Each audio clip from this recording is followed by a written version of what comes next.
जब बारिश की बूंदें आने लगती हैं, याद किसी की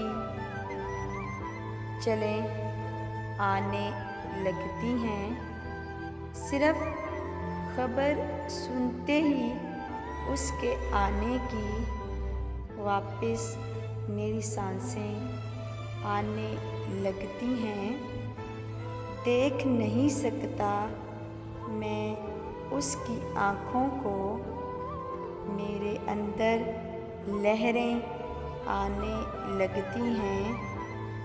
बेध्यानी के जंगल में जब खो जाऊं, तेरे ध्यान की किरणें आने लगती हैं। वो घर लौट के आए तो दीवारों पर फूलों वाली बेलें आने लगती हैं।